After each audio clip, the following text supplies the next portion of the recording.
Bonsoir, M. Moulonda. Oui, bonsoir. Depuis la première élection démocratique de 2006, comment évaluez-vous les progrès réalisés en matière de gouvernance et de stabilité politique en RDC? Oui, merci beaucoup d'abord à Diaspomag. Merci à cet animateur de grand renommée qui n'est autre que James Cameron, congolais. Voilà, par rapport à cette question, je dirais qu'il y a plusieurs réponses au même moment pour la même question. Il y a une réponse pour un politologue, il y a une réponse pour un journaliste, il y a une réponse pour un citoyen lambda. Okay. Moi là, je vais vous parler en tant que politologue d'abord, et puis je viendrai comme un acteur politique, partisan alors. En tant que politologue, je peux vous dire que tout ce qui se passe en République démocratique du Congo, malheureusement démocratique, c'est un processus de la démocratisation. Et lorsqu'on parle de la démocratisation d'un pays, en ce qui concerne la RDC, elle est en train de passer dans une phase de la démocratisation douloureuse. Alors, c'est-à-dire que... Pourquoi douloureuse? La démocratisation douloureuse parce que tout ne va pas droit. C'est-à-dire, il y a des pentes à monter, il y a beaucoup de difficultés. C'est-à-dire, le peuple, la classe politique, jusque-là, n'est pas mature. La classe politique n'est pas au sommet de cette démocratisation. C'est ainsi qu'il y a beaucoup de choses. Donc, il y a d'abord la question de la culture politique au sein des acteurs. C'est ainsi que je peux vous dire que depuis, comme vous avez mentionné, les premières élections, bien la première passation des pouvoirs civilisés, oui, la démocratisation de la République démocratique du Congo trébuche. En ce qui concerne la question de progrès, oui, il y a des progrès réalisés que nombreux ne comprennent pas. Par exemple, au regard des 9 pays limitrophes de la République démocratique du Congo, il n'y a pas un seul pays qui a la liberté d'expression comme celle que les Congolais jouissent. C'est dans le processus de démocratisation.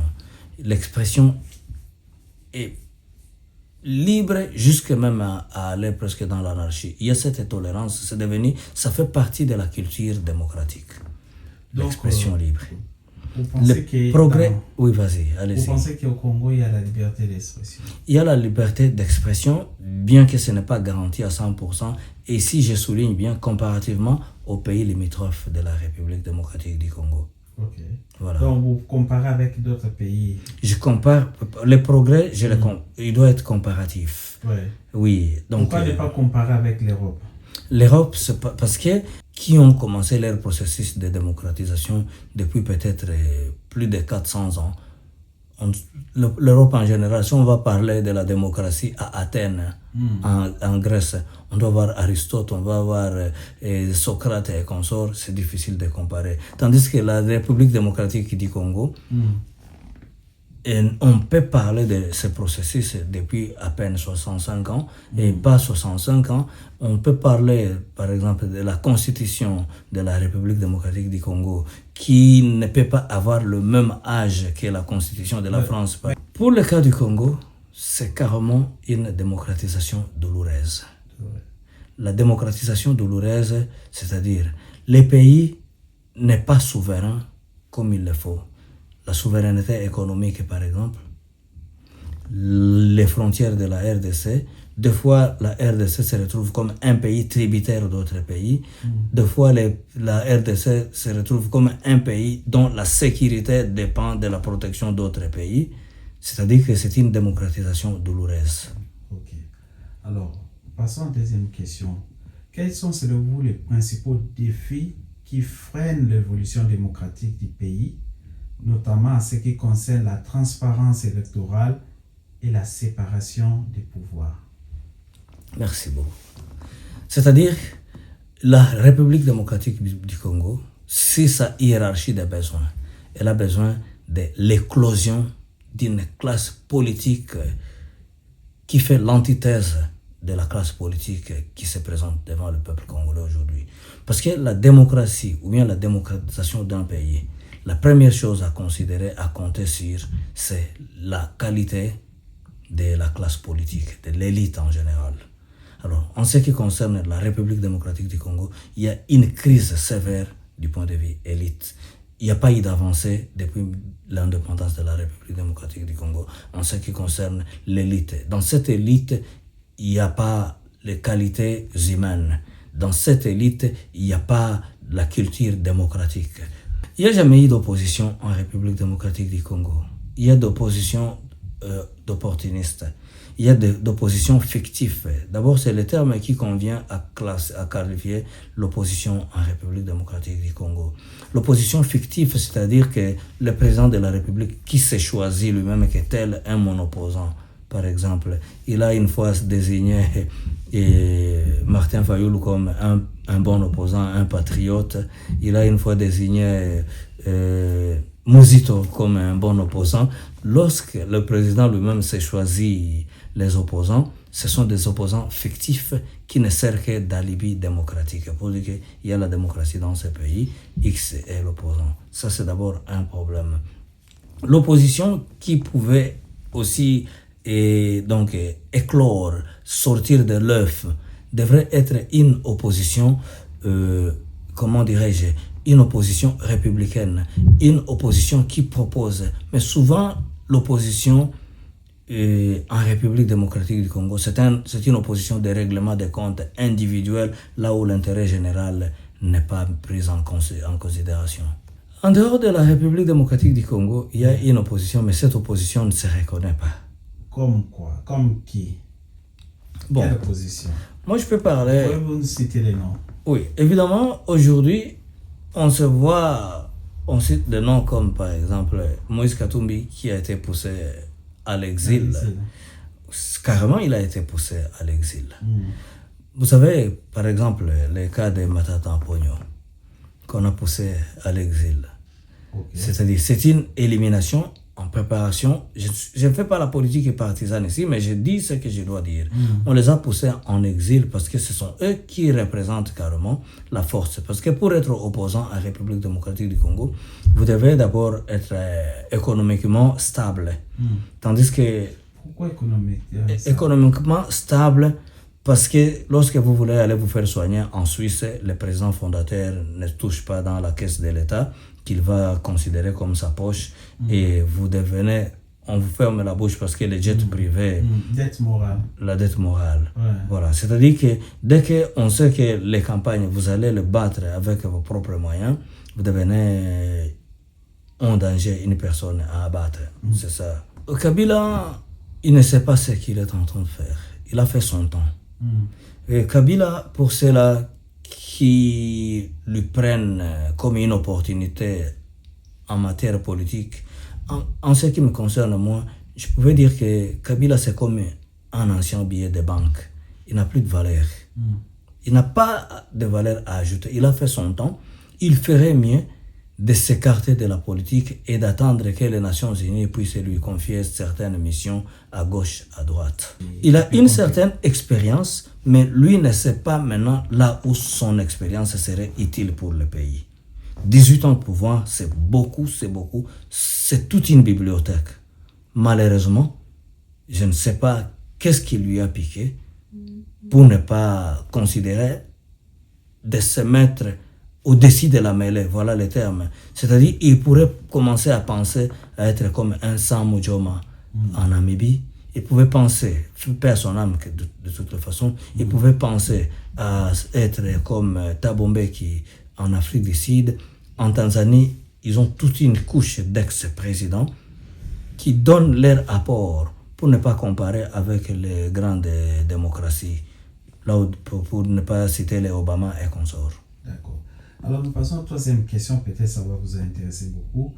Avec l'émergence des nouvelles générations de leaders et d'acteurs politiques, pensez-vous que la RDC est en train de vivre une transformation politique profonde ou s'agit-il d'un simple renouvellement de façade?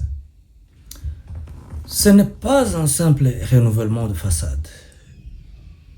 Oui, les vents qui soufflent en République démocratique du Congo, avec les jeunes qui se prononcent aussi très sérieusement, ça c'est un vent qu'il faut encourager. Il y a de l'optimisme dans ces vents. Mais le seul problème, c'est quoi? Le seul problème, c'est lorsque cette jeunesse, pour l'une ou l'autre raison, n'est pas aussi le fruit d'une classe moyenne indépendante, une classe moyenne non alignée. C'est-à-dire quoi?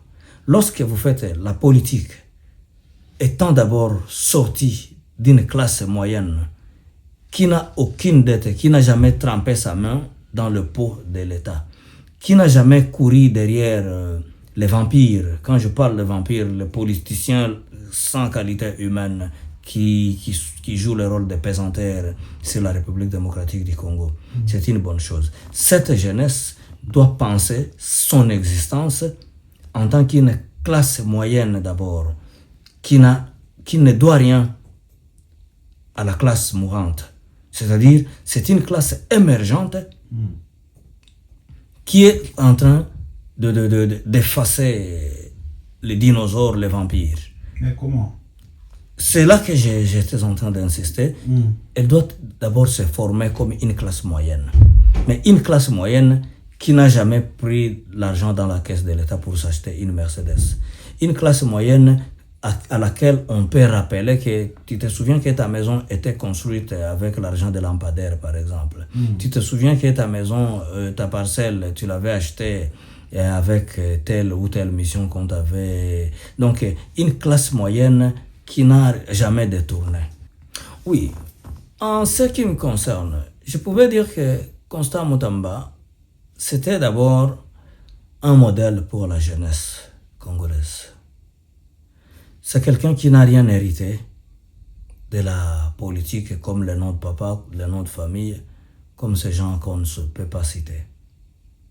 C'est quelqu'un qui n'était pas un garçon de course, de quelqu'un qui n'a pas fait de dialogue pour quelqu'un pour émerger. C'est quelqu'un que moi je peux appeler que c'est un champignon. C'est Dieu qui l'a planté. Fort malheureusement. On n'a pas besoin, ou bien vous n'avez pas besoin d'être un juriste pour identifier l'infraction dans laquelle il s'est fait retrouver. Cette tentative de détournement. Ça, c'est une infraction grave. Dans d'autres pays, il devrait démissionner et oublier la politique. Mais en ce qui concerne la République démocratique du Congo, ce que moi je peux dire à Constant Mutamba, ou bien mon opinion, je peux dire à Constant Mutamba que son âge, c'est un capital. Il peut rebondir. Son âge, c'est un capital. Il peut rebondir. Il doit beaucoup penser ce qu'il peut faire avant qu'il arrive l'âge de Joe Biden, par exemple. C'est-à-dire, il a encore l'avenir dans la politique de la République démocratique. Et il peut aussi être un bon élève. Par être un bon élève, je veux signaler que quelqu'un un bon élève, c'est un élève qui fait la lecture de ses leçons, qui apprend ses leçons. Là où il a trébuché, il connaît quel est le nom de la mouche qu'il avait piqué, quel est le nom de la moustique qu'il avait piqué, jusqu'à chercher à aller dans ce qu'il est parti. Mais il a encore l'avenir. D'accord. Voilà. Le 5 juillet à Manchester, il y a un grand événement. C'est un événement qui n'est pas donné à n'importe qui. C'est donné à une génération que celle Dieu a choisie. C'est-à-dire quoi? Les 100 ans de naissance d'Emery Patrice Lumumba. 100 ans, c'est un anniversaire, comme tous les anniversaires que tout le monde célèbre, même si Lumumba n'est pas là. Il n'est pas là physiquement, mais lui-même, il avait dit, ne me pleurez pas, je suis un esprit. C'est-à-dire, il vit dans nous, c'est pourquoi il y a beaucoup de Lumumba. Les Wazalendo, cette jeunesse que vous venez de dire, tout ce vent qui est en train de souffler, c'est pour dire que à l'an 100 ans, à 100 ans de la naissance d'Emery Patrice Lumumba. Si Patrice Lumumba, s'il était un esprit méchant, mauvais, on aurait appris qu'au Congo, il y a des éruptions de volcans, il y a des vents, il y a des pluies qui détruisent. Mais au contraire, au Congo, il y a de l'espoir. Une jeunesse très, très dynamique. Beaucoup de choses bougent, c'est-à-dire l'esprit de Lumumba est en train de faire bouger les choses. C'est un nouveau vent. Alors, concernant la date des 5, normalement, Emery Patrice Lumumba, il est né le 2 juillet 1925. Mais en cette année ici, des centenaires de sa naissance, ça tombe au milieu de la semaine. Et comme les organisateurs, ces comités de jubilé Emery Patrice Lumumba dans la diaspora, n'a pas les moyens de l'État, il doit aussi tenir en compte les calendriers des uns et des autres, surtout les pays là où ça se passe. C'est-à-dire, comme le 2 juillet tombe un certain mercredi, il faut négocier avec le calendrier pour que tout le monde puisse se retrouver. C'est ainsi que la date la mieux placée pour organiser le jubilé d'Emery Patrice Lumumba, c'est le 5 juillet 2025. Okay. La seule génération qui peut voir les 100 ans d'Emery Patrice Lumumba, c'est ma génération, c'est votre génération et nos enfants. L'autre génération qui va avoir un autre centenaire d'Emery Patrice Lumumba, c'est-à-dire lorsque Patrice Lumumba aura 200 ans, ce ne sont même pas nos petits-fils. Donc c'est une chance qu'il faut prendre avec tous les mains, avec les deux mains. Bien sûr, la place sera communiquée. La place, elle sera communiquée tout de suite, et non, incessamment, lundi 4 matin, mais que les gens soient en ordre de bataille. C'est ça la demande.